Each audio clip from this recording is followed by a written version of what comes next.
Hello പ്രിയപ്പെട്ട മക്കളെ, +2കാരെ, നിങ്ങളുടെ നാളത്തെ പരീക്ഷ നമുക്ക് എന്ത് ചെയ്യണം? തൂക്കണം. അപ്പോ മൂവിങ് ചാർജസ് ആൻഡ് മാഗ്നറ്റിസം എന്ന ചാപ്റ്ററിലെ ഏറ്റവും പ്രധാനപ്പെട്ട കുറച്ച് ന്യൂമെറിക്കൽസ് നമുക്ക് അങ്ങോട്ട് നോക്കിയാലോ? യെസ്. അപ്പൊ ആദ്യ question, an alpha particle and a proton are moving in a region normal to a uniform magnetic field B. If two particles have equal linear momenta, what will be the ratio of the radius of their trajectories in the field എന്നാ ചോദിച്ചത്. ചോദ്യം കണ്ടൊന്നും പേടിക്കേണ്ട, simple ആയിട്ട് sir പറഞ്ഞുതരാം. നോക്ക്, ഇവിടെ മക്കൾ ഒരു മാഗ്നറ്റിക് ഫീൽഡ് കാണുന്നുണ്ടോ? ഇതാണ് മാഗ്നറ്റിക് ഫീൽഡ്, കണ്ടോ? ഇതാണ് മാഗ്നറ്റിക് ഫീൽഡ്. മാഗ്നറ്റിക് ഫീൽഡ് ഇങ്ങോട്ട് ഇങ്ങനെ പോവാ. ഓക്കെ, അപ്പൊ എന്താ സംഭവിക്കുന്ന അറിയോ? അപ്പോൾ ഒരു പ്രോട്ടോണും ഒരു ആൽഫ പാർട്ടിക്കിളും എന്ത് അറിയോ? ഈ മാഗ്നറ്റിക് ഫീൽഡിന് പെർപെൻഡിക്കുലർ ആയിട്ട് മൂവ് ചെയ്യാച്ചോ. നോക്കുക, ഒരു പ്രോട്ടോൺ ഇതാ ഇങ്ങനെ പോകുന്നു, ആൽഫ പാർട്ടിക്കിൾ ഇതാ ഇങ്ങനെ പോകുന്നു. രണ്ടും മാഗ്നറ്റിക് ഫീൽഡിന് പെർപെൻഡിക്കുലർ ആയിട്ടാണ് പോകുന്നത്. യെസ്. അപ്പൊ അങ്ങനെ പോകുന്ന സമയത്ത് നിങ്ങൾ പഠിച്ചിട്ടുണ്ട്, മാഗ്നറ്റിക് ഫീൽഡിന് പെർപെൻഡിക്കുലർ ആയിട്ട് ചാർജ് പോവുകയാണെങ്കിൽ ആ ചാർജ് എന്താ ചെയ്യുക? ചാർജ് അവിടെ കിടന്ന് ഇങ്ങനെ കറങ്ങിക്കൊണ്ടേയിരിക്കും, അല്ലെ? ചാർജ് അവിടെ കിടന്ന് എന്ത് ചെയ്യും? കറങ്ങിക്കൊണ്ടേയിരിക്കും. റെഡി? അപ്പോ ഇവിടെ പ്രോട്ടോണും കറങ്ങും, അതുപോലെ തന്നെ ആൽഫ പാർട്ടിക്കിളും കറങ്ങും. റെഡി? അങ്ങനെ കറങ്ങുന്ന സമയത്ത് മക്കളെ, ഒരു സാധനം കറങ്ങുമ്പോൾ അതിന് എന്തുണ്ടാവും? റേഡിയസ് ഉണ്ടാവും. അപ്പൊ പ്രോട്ടോണിന് ഒരു റേഡിയസ് ഉണ്ടാവും, ആൽഫ പാർട്ടിക്കിളിന് ഒരു റേഡിയസ് ഉണ്ടാവും. ഇവരുടെ റേഡിയസുകൾ തമ്മിലുള്ള റേഷ്യോ ആണ് എന്ത് ചെയ്യാൻ പറഞ്ഞത്? കാണാൻ പറഞ്ഞു. ഓക്കെ, ഇവരുടെ റേഡിയസുകൾ തമ്മിലുള്ള എന്ത് കാണണം? റേഷ്യോ കാണണം. അപ്പൊ നമുക്ക് ആദ്യം റേഡിയസ് കാണാനുള്ള ഇക്വേഷൻ കൂടെ എഴുതാം. എന്താ റേഡിയസ് ആണുള്ള equation? R is equal to mv divided by എന്താണ്? qb. റെഡി? ഇനി മാസ് ഇൻറ്റു വെലോസിറ്റി എന്ന് പറയുന്നത് മൊമെന്റം. അപ്പൊ എന്ത് ചെയ്താം? ഈ ഇക്വേഷനെ R equal to p by qb എന്ന് എഴുതാം. റെഡി? ഓക്കെ, ഇനി ഇവിടെ ക്വസ്റ്റ്യൻ പറഞ്ഞിട്ടുണ്ട്, ഈ പ്രോട്ടോണിന്റെയും ആൽഫ പാർട്ടിക്കിളിന്റെയും എന്ത് സെയിം ആണ്? മൊമെന്റം സെയിം ആണ്. രണ്ടാളുടെയും മൊമെന്റം സെയിം ആണെന്ന് പറഞ്ഞിട്ടുണ്ട്. അപ്പൊ പി ഈക്വൽ ടു എന്താണ് മക്കളെ? ഒരു കോൺസ്റ്റന്റ് ആണ്. പി ഈക്വൽ ടു എന്താണ്? കോൺസ്റ്റന്റ് ആണ്. ഇനി ഒരു കാര്യം നോക്കെ, ഈ രണ്ടാൾക്കാരെയും വെച്ച ഒരേ മാഗ്നറ്റിക് ഫീൽഡിലല്ലേ? യെസ്, രണ്ടാൾക്കാരെയും വെച്ചത് ഒരേ മാഗ്നറ്റിക് ഫീൽഡിലാ. ആരൊക്കെ? പ്രോട്ടോണിനെയും ആൽഫ പാർട്ടിക്കിളിനെയും. ഓക്കെ, അപ്പൊ ഇവിടുത്തെ മാഗ്നറ്റിക് ഫീൽഡ് എന്താണ്? കോൺസ്റ്റന്റ് ആണ്. മാഗ്നറ്റിക് ഫീൽഡും കോൺസ്റ്റന്റ് ആണ്. ഇനി മക്കൾ നോക്ക്, മാഗ്നറ്റിക് ഫീൽഡും കോൺസ്റ്റന്റ് ആണ്, അതുപോലെ തന്നെ മൊമെന്റവും കോൺസ്റ്റന്റ് ആണ്. അപ്പോ ദാ ഈ രണ്ടാൾക്കാർ, ഇയാളും കോൺസ്റ്റന്റ് ആണ്, ഇയാളും കോൺസ്റ്റന്റ് ആണ്. അപ്പൊ എനിക്ക് എന്ത് ചെയ്താം? R പ്രൊപ്പോർഷണൽ ടു 1/q എന്ന് എഴുതിക്കൂടെ? എഴുതാൻ പറ്റും, ഒരു ബുദ്ധിമുട്ടില്ലല്ലോ. ഇനി ഞാനൊരു കാര്യം ചെയ്യാൻ പോവാ, എല്ലാവരും നോക്കിക്കേ. ഇനി സാർ എന്താ ചെയ്യാൻ പോകുന്ന അറിയോ? സിമ്പിൾ ആയിട്ട് ഇങ്ങനെ എഴുതിക്കൂടെ? അതായത് പ്രോട്ടോണിന്റെ റേഡിയസ് പ്രൊപ്പോർഷണൽ ടു 1/, പ്രോട്ടോണിന്റെ ചാർജിനോട്. ഇങ്ങനെ എഴുതിക്കൂടെ? പ്രോട്ടോണിന്റെ റേഡിയസ് പ്രൊപ്പോർഷണൽ ടു 1/, പ്രോട്ടോണിന്റെ ചാർജിനോട്. അപ്പൊ ഇങ്ങനെ എഴുതിക്കൂടെ? നേരെ തിരിച്ച് നമ്മളെ ആൽഫ പാർട്ടിക്കിൾ ആണെങ്കിൽ എങ്ങനെ എഴുതാം? R alpha proportional to 1/q alpha. ഇങ്ങനെ എഴുതിക്കൂടെ? അതായത് ആൽഫ പാർട്ടിക്കിളിന്റെ റേഡിയസ് ആൽഫ പാർട്ടിക്കിളിന്റെ ചാർജിനോട് ഇൻവേഴ്സ്ലി പ്രൊപ്പോർഷണൽ ആണ് എന്ന് എഴുതാൻ പറ്റും, ഒരു കുഴപ്പമില്ല. യെസ്. അങ്ങനെയാണെങ്കിൽ എന്താ ചോദിച്ചതെന്ന് അറിയോ? ആൽഫ പാർട്ടിക്കിളിന്റെ റേഡിയസും പ്രോട്ടോണിന്റെ റേഡിയസും തമ്മിലുള്ള റേഷ്യോയാ. അപ്പൊ എന്താ കണ്ട്? R alpha divided by R proton. R alpha എന്ന് പറയുന്നത് എന്താ? 1/q Alfiya. Ready? R proton എന്ന് പറഞ്ഞാലോ 1/q പ്രോട്ടോൺ, ആ പ്രോട്ടോണിന്റെ ചാർജ്. യെസ്. അടുത്ത സ്റ്റെപ്പിൽ എന്താവും? 1/q ആൽഫ ഇവിടെ ഉണ്ട്, അവിടെ നിന്നോട്ടെ. ഇനി 1/q പ്രോട്ടോൺ ഇല്ലടാ, അത് മുകളിലോട്ട് വരട്ടെ. അപ്പൊ എന്താവും? Yes, q proton divided by 1 ആവും. അടുത്ത സ്റ്റെപ്പിൽ എന്താവും? പ്രോട്ടോണിന്റെ ചാർജ് ബൈ ആൽഫ പാർട്ടിക്കിളിന്റെ ചാർജ് എന്നാവും. പ്രോട്ടോണിന്റെ ചാർജ് എല്ലാവർക്കും അറിയാം, ഏതാണ്? ഇ അല്ലേ? ആൽഫ പാർട്ടിക്കിളിന്റെ ചാർജ് നിങ്ങൾക്ക് അറിയോ? അറിയില്ല, ഇപ്പൊ പഠിച്ചു വെച്ചോ. ആൽഫ പാർട്ടിക്കിൾ എന്ന് പറഞ്ഞാൽ എന്താണ്? ഹീലിയത്തിന്റെ ന്യൂക്ലിയസിൽ വിളിക്കുന്ന പേരാണ് എന്ത്? Alpha particle. അതിന്റെ ചാർജ് 2e ആണ്, 2e. അപ്പൊ എന്ത് ചെയ്യുന്ന അറിയാം മക്കളെ? ഈ ഇയും ഇയും അങ്ങോട്ട് ക്യാൻസൽ ആയി പോകും. റെഡി? അപ്പൊ ആൻസർ എത്ര കിട്ടുക? ആൻസർ കിട്ടും 1/2 എന്ന് കിട്ടും. 1/2. ഇനി റേഷ്യോ അല്ലേ കാണാൻ പറഞ്ഞേ? അപ്പൊ റേഷ്യോ എന്ന് പറഞ്ഞാൽ എന്തായിരിക്കും? റേഷ്യോ എന്ന് പറഞ്ഞാൽ എന്തായിരിക്കും? 1:2 ആയിരിക്കും. ഇത്രയേ ഉള്ളൂ പരിപാടി. റെഡി? യെസ്. ഇനി അടുത്ത question, consider A tightly wound 100 turns coil of radius 10 centimeter carrying current of 1 ampere. What is the magnitude of the magnetic field at the center of the coil? എന്താ ക്വസ്റ്റ്യൻ അറിയോ? ഒരു circular ലൂപ്പില്ലേ, ആ circular ലൂപ്പിലെ സെന്ററിലെ magnetic field കാണാനാ പറഞ്ഞു. Okay, ഒരു circular ലൂപ്പിന്റെ സെന്ററിലുള്ള magnetic field കാണാനാ പറഞ്ഞു. അപ്പൊ എന്തൊക്കെയാ തന്നു നോക്കാം. എത്ര ടേൺസ് ഉണ്ട്? നമ്പർ ഓഫ് ടേൺസ് എത്രയാ? 100. അതങ്ങോട്ട് എഴുതി വെക്കുക. റേഡിയസ് എത്രയാ? Radius 10 centimetre. ഓക്കെ, അപ്പൊ ഞാൻ റേഡിയസിന് എന്ത് എഴുതാം? എ എന്ന് എഴുതാം. റേഡിയസിന് ഞാൻ എന്ത് ചെയ്താണ്? എ. കുഴപ്പമൊന്നുമില്ലല്ലോ. 10 സെന്റിമീറ്റർ. റേഡിയസിന് എന്നോ ആർന്നോ ഒക്കെ എഴുതാം. റെഡി. ഇനി അടുത്തത് എത്ര കറണ്ടാ പോണത്? 1 ആംപിയർ. 1 ആംപിയർ കറണ്ടാ പോണത്. What is the magnitude of the magnetic field at the centre of the coil എന്നല്ലേ ചോദിച്ച്. യെസ്, അപ്പൊ മാഗ്നറ്റിക് ഫീൽഡ് അല്ലേ കാണാൻ പറഞ്ഞു. അപ്പൊ മാഗ്നറ്റിക് ഫീൽഡ് ആണ് കാണാൻ പറഞ്ഞു. നമ്മൾ ഇക്വേഷൻ എന്താ അറിയോ? എല്ലാവരും പഠിച്ചു വെച്ചോ. ഒരു സർക്കുലർ ലൂപ്പിന്റെ സെന്ററിലുള്ള മാഗ്നറ്റിക് ഫീൽഡ് കാണാനുള്ള ഇക്വേഷൻ ആണ് B equal to μ0 Ni divided by 2a. Yes, അപ്പൊ μ0ന്റെ വാല്യൂ എല്ലാവർക്കും അറിയോ? അറിയില്ലെങ്കിൽ സാർ പറഞ്ഞുതരാം. നിങ്ങൾ പഠിച്ചു വെക്കണം കേട്ടോ. അതെന്തായാലും 4π × 10⁻⁻⁷ ആണ് കേട്ടോ. Tesla metre per ampere. Ready, അതാണ് അതിന്റെ യൂണിറ്റ്, μ0ന്റെ യൂണിറ്റ്. റെഡി. അപ്പൊ B ഈക്വൽ ടു എന്ത് കിട്ടും? B ഈക്വൽ ടു എന്ത് കിട്ടും? μ0ന്റെ വാല്യൂ കൊടുക്ക്. 4π × 10⁻⁻⁷ ഇൻറ്റു n എത്രയാ? 100 ഇൻറ്റു I എത്രയാ? 1 divided by 2 into yes radius 10. പക്ഷെ 10 സെന്റിമീറ്റർ. സെന്റിമീറ്റർ മീറ്ററിലേക്ക് കൺവേർട്ട് ചെയ്യണം. മറന്നു കൊടുത്തിട്ടോ, ഇത്ര തെറ്റിപ്പോയേ. 10⁻⁻² ചെയ്യണം. യെസ്, റെഡി ആണല്ലോ. ഇനി അടുത്ത സ്റ്റെപ്പിൽ എന്താവും? 4π അല്ലെ, അടിയിൽ 2 ഉണ്ട്, വെട്ടുക. യെസ്, അപ്പൊ ഈ 4 ഈ 2 വെട്ടൂലേ? അപ്പൊ ഇവിടെ 2 വരൂലേ? വരും. ഇനി നോക്ക്, നിങ്ങൾ ഈ അടിയിൽ കണ്ടോ? അടിയിൽ കണ്ടോ? എല്ലാവരും നോക്ക്, ഈ അടിയിലേ നോക്ക്. 10 × 10⁻² അല്ലേ? അത് ശരിക്കും എന്താടാ? 10 × 10⁻² എന്ന് പറഞ്ഞാൽ എന്താ? a⁻m × a⁻n ഫോർമാറ്റിലല്ലേ ഉള്ളത്. അങ്ങനെ പറഞ്ഞാൽ എന്താ? a⁻m+n അല്ലേ? അപ്പൊ നിങ്ങൾ പറ 10⁻1 × 10⁻² എന്ന് പറഞ്ഞാൽ എന്താ? 10⁻² + 1 എന്ന് പറഞ്ഞാൽ എത്രയാ? 10⁻1 അല്ലേ കിട്ടുക? അതെ. അപ്പൊ അടിയിൽ ഇനി എന്തേ ഉണ്ടാവുള്ളൂ? 10⁻1 ഉണ്ടാവുള്ളൂ. അപ്പൊ മുകളിൽ എന്താ ഉള്ളത്? 2π × 10⁻⁷ ഇൻറ്റു 100 ഡിവൈഡഡ് ബൈ 10⁻1. 10⁻1 10⁻1 മുകളിലോട്ട് പോകുമ്പോൾ എന്താവും? 10⁻1 ആവും അല്ലെ? അപ്പൊ അടുത്ത സ്റ്റെപ്പില് 2π × 10⁻⁻7 ഇൻറ്റു അല്ലെ, മുകളിലോട്ട് 10 വരിക. 10⁻1 എന്തായിട്ട് മാറും? 10⁻1 ആയിട്ട് മാറും.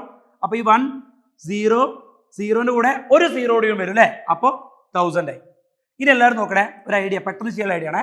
ഇവിടെ നോക്ക്, എത്ര 0 ഉണ്ട്? 3 0 ഉണ്ട്. ഇവിടെ കണ്ടോ? 7. 10⁻⁻7 അല്ലേ? ഇതിനെ നമ്മൾ എന്ത് ചെയ്യുക? 1000 ഇൻറ്റു വിചാരിച്ചോ. അപ്പൊ എന്തായിട്ട് മാറും? ഈ 7 എന്തായിട്ട് മാറും? -4 ആയിട്ട് മാറും അല്ലെ? -7 -4 ആയിട്ട് മാറും അല്ലെ? അപ്പൊ എന്താ വരിക? അതൊക്കെ നിങ്ങൾക്ക് അറിയാലോ അല്ലെ? 2π × 10⁻⁻4 ടെസ്ല എന്നെന്ത് കിട്ടും? ആൻസർ കിട്ടും. റെഡി? യെസ്. ഇനി അടുത്ത question. A solenoid of length 0.5 meter has a radius of 1 centimeter and is made up of 500 turns. If carries a current of 5 ampere, what is the magnitude of the magnetic field inside the solenoid? ഒരു സോളിനോയിഡിന്റെ ഉള്ളിലുള്ള magnetic field കാണാനാ പറഞ്ഞത്. Yes, അപ്പൊ solenoid ആയിട്ട് ബന്ധപ്പെട്ടുള്ള magnetic field കാണാൻ equation ഇപ്പൊ പഠിച്ചു വെച്ചോ, പഠിക്കാത്തവരൊക്കെ. μ0 Ni divided by L. μ0 Ni divide by L. അപ്പൊ എന്തൊക്കെയാ തന്നെ നോക്ക്. μ0ന്റെ വാല്യൂ നിങ്ങൾക്ക് അറിയാലോ അല്ലെ? ഒരു തരണമെന്നില്ലല്ലോ. 4π × 10⁻⁷ അല്ലെ? Tesla metre per ampere. Ready? ഇനി അടുത്ത എത്രയാ? സോളിനോഡ് ഓഫ് ലെങ്ത് തന്നിട്ടുണ്ട്. എത്രയാ? 0.5 മീറ്റർ. യെസ്. റേഡിയസ് എത്രയാ? റേഡിയസിന് ആർന്ന് ചെയ്താൽ വേണമെങ്കിൽ അല്ലെ? Radius equal to 1 centimetre. കുഴപ്പമില്ലല്ലോ. കറണ്ട് എത്രയാടാ? Current 5 ampere. ചെയ്യാം. എന്താ കറണ്ട്? മാഗ്നറ്റിക് ഫീൽഡ് അല്ലേ കറണ്ട്? കണ്ടോളാം, സിമ്പിൾ ആയിട്ട് കണ്ടോളാം. നോക്ക്, B equal to 4π × 10⁻⁻7 into n എത്രയാടാ? n എന്ന് പറഞ്ഞാൽ എത്രയാ? n ഇവിടെ തന്നിട്ടുണ്ടോ? യെസ്, n തന്നിട്ടുണ്ട് അല്ലെ? n എന്ന് പറഞ്ഞാൽ എത്രയാ? 500 ആണ്. അത് ക്വസ്റ്റ്യൻ തന്നിട്ടുണ്ട്. യെസ്, 500 ഇൻറ്റു I എത്രയാ? I 5 ആണ്. ഡിവൈഡഡ് ബൈ L എത്രയാ? L 0.5 ആ. സാറേ അപ്പൊ ഇവിടെ എന്തിനാ 6 തന്ന്? ചിലർക്ക് ഡൗട്ട് ഉണ്ടോ? സാർ ഇവിടെ എന്തിനാ 6 തന്ന്? വെറുതെ നിങ്ങളെ പറ്റിക്കാനാ അല്ലെ? ഈ 6 ഇപ്പൊ എവിടെ എടുക്കാന്ന് ആലോചിച്ചിട്ട് നിങ്ങൾ ഇങ്ങനെ നടക്കൂലേ? ഞങ്ങളെ പറ്റിക്കാൻ വേണ്ടിയിട്ട് 6 തന്ന്. അത് നിങ്ങൾ മൈൻഡ് ചെയ്യരുത്. നിങ്ങൾ ഇക്വേഷൻ മാത്രമേ നോക്കാൻ പാടുള്ളൂ. റെഡി? അപ്പൊ എന്ത് കിട്ടും? ഞാൻ എന്താ ചെയ്യാറിയോ? ഞാനിപ്പോ എന്താ ചെയ്യാറിയോ? ഞാൻ ആദ്യം ഇത് 0.5 അല്ലേ, ഇത് 5 അല്ലേ, ഇത് 10 ടൈംസ് അല്ലേ പോവാ. റെഡി? ഇനി ഞാൻ എന്ത് ചെയ്യുന്നറിയോ? 4π അങ്ങനെ തന്നെ എഴുതും. കുഴപ്പമില്ല. ഇൻറ്റു 10⁻⁻⁷ അങ്ങനെ തന്നെ എഴുതും, അതും കുഴപ്പമില്ല. 5 0 0 ഒരു 0 ഇല്ല ഇവിടെ. അപ്പൊ എത്രയായി? 5000 ആയി. അടുത്ത സ്റ്റെപ്പിൽ എന്ത് ചെയ്യുന്ന അറിയോ? നോക്കുക, ഇവിടെ എത്ര 0 ഉണ്ട് നോക്കുക. ഇവിടെ എത്ര 0 ഉണ്ട്? 1 2 3 3 0. ഇത് 10⁻⁻7 അല്ലേ? അപ്പൊ അതിന് എന്താക്കി മാറ്റാം? 10⁻⁻4 എന്ന് എഴുതാം, കാരണം 3 0 ആള്. റെഡി? അപ്പൊ എന്ത് ചെയ്താൽ പറ്റും? 4π ഇൻറ്റു 10⁻⁻4 ഇൻറ്റു 5. ഇനി നോക്ക്, 5 ഇൻറ്റു 4 എത്രയാ? 20 അല്ലേ? അപ്പൊ എത്ര കിട്ടും? 20π ഇൻറ്റു 10⁻⁻4 ടെസ്ല എന്നെന്ത് കിട്ടും? ആൻസർ കിട്ടും. മാഗ്നറ്റിക് ഫീൽഡ് യൂണിറ്റ് എന്താ? ടെസ്ല. ഓക്കെ, ഇനി ഏറ്റവും അടിപൊളി ഒരു ക്വസ്റ്റ്യനിലേക്ക് പോവാം. A straight wire of mass 200 gram and length 1.5 meter carries a current of 2 ampere. It is suspended in mid-air by a uniform horizontal magnetic field B. What is the magnitude of the magnetic field എന്ന് ചോദിച്ച് നിങ്ങൾ പേടിക്കേണ്ട, സംഭവത്തിലേ ഉള്ളൂ. നമ്മുടെ കയ്യിൽ ഒരു conductor ഉണ്ട്. നമ്മുടെ കയ്യിൽ എന്തുണ്ട്? ഒരു കണ്ടക്ടർ ഉണ്ട്. ആ കണ്ടക്ടർ ആണ് ഈ കാണുന്നത്. ഇതൊരു കണ്ടക്ടർ ആണ്. ഈ കണ്ടക്ടർ നമ്മൾ എയറിൽ ഇങ്ങനെ വെച്ചു. കണ്ടക്ടറിനെ എയറിൽ വെച്ചു. എന്നിട്ട് എന്ത് ചെയ്യുന്ന അറിയോ? നമ്മൾ എയറിൽ ഇങ്ങനെ വെച്ചിട്ട് ഇതിലേക്ക് മാഗ്നറ്റിക് ഫീൽഡ് കടത്തി വിടും. എങ്ങനെയാ മാഗ്നറ്റിക് ഫീൽഡ് കടത്തി വിടുക അറിയോ? മാഗ്നറ്റിക് ഫീൽഡ് ഇതിന്റെ ഉള്ളോട്ട്, കണ്ടക്ടർ വിചാരിച്ചു, ഇതാണ് കണ്ടക്ടർ വിചാരിച്ചോ, ഉള്ളോട്ട് മാഗ്നറ്റിക് ഫീൽഡ് കടത്തി വിടും. അതാണ് ഇവിടെ കാണിക്കുന്നത്. നോക്കുക, ഈ ക്രോസ് കണ്ടോ? ഈ ക്രോസ് കണ്ടാൽ എന്താ മനസ്സിലാക്കേണ്ടത്? മാഗ്നറ്റിക് ഫീൽഡ് ഉള്ളോട്ടാ അല്ലേ? കണ്ടക്ടറിന് ഇങ്ങനെ വെച്ചു, മാഗ്നറ്റിക് ഫീൽഡ് ഇങ്ങോട്ട് വരും എൻ്റെ അടുത്തേക്ക്. ഓക്കെ, കണ്ടക്ടറിന് ഇവിടെ വെച്ചു. റെഡി? ഇനി അങ്ങനെ കണ്ടക്ടറിന് വെച്ച സമയത്ത് എന്ത് സംഭവിച്ചറിയോ? ഈ കണ്ടക്ടറിലൂടെ സാറ് കറണ്ട് കൂടി കടത്തി വിട്ടു. ഈ കണ്ടക്ടറിലൂടെ എന്ത് കടത്തി വിട്ടു? കറണ്ട് കടത്തി വിട്ടു. മാഗ്നറ്റിക് ഫീൽഡിലാണ് വെച്ച്, മാഗ്നറ്റിക് ഫീൽഡിലാണ് കണ്ടക്ടറിന് വെച്ച്, എന്നിട്ട് ഇതിലൂടെ കറണ്ട് കടത്തി വിട്ടു. സാറ് കൈ അങ്ങോട്ട് എടുത്തു. സാറ് കൈ അങ്ങോട്ട് എടുത്ത സമയത്തും ആ കണ്ടക്ടർ എയറിൽ ഇങ്ങനെ നിൽക്കുന്നുണ്ട്. ആ കണ്ടക്ടർ എയറിൽ ഇങ്ങനെ നിൽക്കുക, ഒരു സപ്പോർട്ടും ഇല്ലാതെ ആ കണ്ടക്ടർ എയറിൽ ഇങ്ങനെ നിൽക്കുക. അതെന്തായിരിക്കും അത് എയറിൽ നിൽക്കാനുള്ള കാരണം? നിങ്ങൾ ആലോചിച്ചോക്ക്. ഇതൊരു കണ്ടക്ടർ അല്ലേ? ഈ കണ്ടക്ടറിലൂടെ എന്ത് പോകുന്നുണ്ട്? കറണ്ട് പോകുന്നുണ്ട്. ഈ കണ്ടക്ടറിന് വെച്ചത് എവിടെയാ? ഒരു മാഗ്നറ്റിക് ഫീൽഡിൽ. ഒരു മാഗ്നറ്റിക് ഫീൽഡിൽ ഒരു കറണ്ട് ക്യാരിങ് കണ്ടക്ടറിനെ വെച്ചാലേ ആ കണ്ടക്ടറിന് ഒരു ഫോഴ്സ് കിട്ടും. ആ ഫോഴ്സ് എങ്ങോട്ടായിരിക്കും കിട്ടുന്നത്? മുകളിലോട്ടായിരിക്കും കിട്ടുന്നത് അല്ലേ? നിങ്ങൾ ആലോചിച്ചു, ഒരു സാധനത്തിന് സാർ എയറിൽ ഇങ്ങനെ വെക്കുക, ആ സാധനം താഴോട്ട് വീഴൂലേ? കാരണം എന്താ? ഭൂമി അതിനെ പിടിച്ച് താഴോട്ട് വലിക്കുന്നുണ്ട്. സാറ് എയറിൽ എന്ത് സാധനം വെച്ചാലും അത് താഴോട്ട് വീഴും, കാരണം ഭൂമി അതിനെ പിടിച്ച് താഴോട്ട് വലിക്കുന്നുണ്ട്. എന്നിട്ടും അത് എയറിൽ നിൽക്കുന്നുണ്ടെങ്കിൽ അതിന് കാരണം എന്തായിരിക്കും? ഇതിന് മുകളിലോട്ട് ഒരു ഫോഴ്സ് കിട്ടുന്നുണ്ട്. ഇതിന് മുകളിലോട്ട് എന്ത് കിട്ടുന്നുണ്ട്? ഒരു ഫോഴ്സ് കിട്ടുന്നുണ്ട്. കേട്ടാ, ഒരു ഫോഴ്സ് മുകളിലോട്ട് കിട്ടുന്നുണ്ട് അല്ലെ? ഒരു കണ്ടക്ടറിനെ, ഒരു കറണ്ട് ക്യാരിങ് കണ്ടക്ടറിനെ മാഗ്നറ്റിക് ഫീൽഡിൽ വെക്കുമ്പോൾ ആ കണ്ടക്ടറിന് ഒരു ഫോഴ്സ് കിട്ടൂലേ? ആ ഫോഴ്സ് എങ്ങോട്ടാ? മുകളിലോട്ട്. ഓക്കെ, ഗ്രാവിറ്റേഷണൽ ഫോഴ്സിലെ എങ്ങോട്ടാ? താഴോട്ട്. അപ്പൊ ഈ കണ്ടക്ടർ എന്നിട്ടും അവിടെ നിൽക്കുന്നുണ്ട് എന്ന് പറഞ്ഞാൽ എന്താ അർത്ഥം? ആ കണ്ടക്ടർ എന്നിട്ടും എയറിൽ നിൽക്കുന്നുണ്ട് എന്ന് പറഞ്ഞാൽ എന്താ അർത്ഥം മക്കളെ? നിങ്ങൾ ആലോചിച്ച് നോക്ക്, സിമ്പിൾ ആയിട്ട് ആലോചിച്ച് നോക്ക്. ഗ്രാവിറ്റേഷണൽ ഫോഴ്സ് എത്ര കിട്ടുന്നുണ്ടോ അത്ര തന്നെ ഫോഴ്സ് അതിന് മുകളിലോട്ട് കിട്ടുന്നുണ്ടാവില്ലേ? അതായിരിക്കില്ല അതിങ്ങനെ നിൽക്കുന്നത്. റെഡി അല്ലേ? യെസ്. അപ്പോ എന്തൊക്കെ ഫോഴ്സ് ഇവിടെ ഈക്വലാ? നമ്മൾ ഈ ഒരു ഫോഴ്സും ഗ്രാവിറ്റേഷണൽ ഫോഴ്സും എന്താണ്? ഈക്വലാ. ഇനി നിങ്ങൾ എല്ലാവരും പഠിച്ചിട്ടുണ്ട് എന്ന് വിശ്വസിക്കുകയാണ്. ഒരു കണ്ടക്ടറിനെ മാഗ്നറ്റിക് ഫീൽഡ് കൊണ്ടുവച്ചാല് അവിടെ ആ കണ്ടക്ടറിൽ എക്സ്പീരിയൻസ് ചെയ്യുന്ന ഫോഴ്സ് കാണാനുള്ള ഇക്വേഷൻ നിങ്ങൾ എല്ലാവരും പഠിച്ചിട്ടുണ്ട് എന്നാണ് സാറ് വിശ്വസിക്കുന്നത്. ILB sin θ. ILB sin θ, ഇതാണ് ഫോഴ്സ് കാണാനുള്ള ഇക്വേഷൻ. ഇനി ഗ്രാവിറ്റേഷണൽ ഫോഴ്സ് കാണാനുള്ള ഇക്വേഷൻ ഒക്കെ അറിയാം അല്ലേ? mg. റെഡി? അപ്പൊ ഈ ഒരു സാധനം എയറിൽ നിൽക്കുന്നുണ്ടെന്ന് പറഞ്ഞാൽ അർത്ഥം എന്താ? ഈ രണ്ട് ഫോഴ്സും ഈക്വൽ ആണെന്നാ. ഈ രണ്ട് ഫോഴ്സ് ഈക്വൽ ആയതിനെക്കൊണ്ടാണ് ഈ എയറിൽ നിൽക്കാൻ പറ്റുന്നത്. റെഡി? നമ്മളോട് എന്താ കാണാൻ പറഞ്ഞറിയോ? ഇവിടുത്തെ മാഗ്നറ്റിക് ഫീൽഡ് എത്രയെന്നാ കാണാൻ പറഞ്ഞത്. ഇവിടുത്തെ ഫോഴ്സ് എത്രയെന്നല്ല, ഇവിടുത്തെ മാഗ്നറ്റിക് ഫീൽഡ് എത്രയെന്നാണ് നിങ്ങളോട് എന്ത് ചെയ്യാൻ പറഞ്ഞത്? കാണാൻ പറഞ്ഞത്. അപ്പൊ നമുക്ക് കണ്ടോക്കാം. ആദ്യം നമുക്ക് എന്ത് ചെയ്യാൻ അറിയാം? ഈ തീറ്റ എത്രയാ നോക്കാം. തീറ്റ എന്താ? ഈ ലെങ്ത് വെക്ടറും മാഗ്നറ്റിക് ഫീൽഡ് തമ്മിലുള്ള ആംഗിളാ. ഓക്കെ, ഇതാണ് കണ്ടക്ടർ വിചാരിച്ചോ. ഇതാണ് കണ്ടക്ടർ. മാഗ്നറ്റിക് ഫീൽഡ് എങ്ങോട്ടാ? ഉള്ളോട്ടല്ലേ? മാഗ്നറ്റിക് ഫീൽഡ് ഉള്ളോട്ടല്ലേ? മാഗ്നറ്റിക് ഫീൽഡ് ഉള്ളോട്ട്. ഇതാണ് കണ്ടക്ടർ. ഇത് അല്ലെ? ഇതാണ് കണ്ടക്ടർ അല്ലെ? കണ്ടക്ടർ ഇത്. അപ്പോ കണ്ടക്ടർ ഇതാണ്. എല്ലാവരും കാണുന്നുണ്ടാവും. ഇതാണ് കണ്ടക്ടർ എന്ന് പറയുന്ന ആള്. റെഡി? ഇതാണ് നമ്മുടെ കണ്ടക്ടർ ചേട്ടൻ. ഇതിലൂടെ കറണ്ട് എങ്ങോട്ടാ പോകണം? ഇങ്ങോട്ട്. ഓക്കെ, കറണ്ടിന്റെ ഡയറക്ഷനും ലെങ്ത് വെക്ടറിന്റെ ഡയറക്ഷനും സെയിം ആയിരിക്കും. എല്ലാവരും പഠിച്ചു നോക്കുക. കറണ്ടിന്റെ ഡയറക്ഷനും ലെങ്ത് വെക്ടറിന്റെ ഡയറക്ഷനും സെയിം ആയിരിക്കും. അപ്പൊ കറണ്ട് ഇങ്ങോട്ടാണ് പോകുന്നതെന്ന് വിചാരിച്ചോ. അപ്പൊ ലെങ്ത് വെക്ടറിന്റെ ഡയറക്ഷനും അങ്ങോട്ടാ. കറണ്ട് എങ്ങോട്ടാണ് പോകുന്നത്?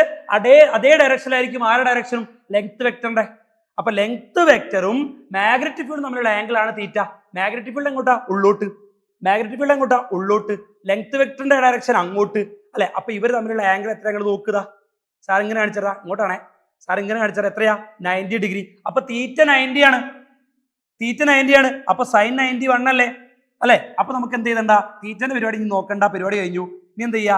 രണ്ട് ഫോഴ്സുകൾ നമ്മൾ ഈക്വൽ ടു കൊടുക്കുക. Okay, I L B equal to M G. I L B equal to M G. അപ്പൊ ബി ഈക്വൽ ടു എന്താ വരിക? ബി ഈക്വൽ ടു എന്താ വരിക? M G divided by I L. എന്താ വരിക? M G divided by I L. Yes, അങ്ങനെയാണെങ്കിൽ നോക്ക് മക്കൾ, ഇവിടെ എന്തൊക്കെയാ തന്ന്? മാസ് തന്നിട്ടുണ്ട് അല്ലെ? എത്രയാ മാസ്? 200 ഗ്രാം. അപ്പൊ മാസ് എത്രയാടാ?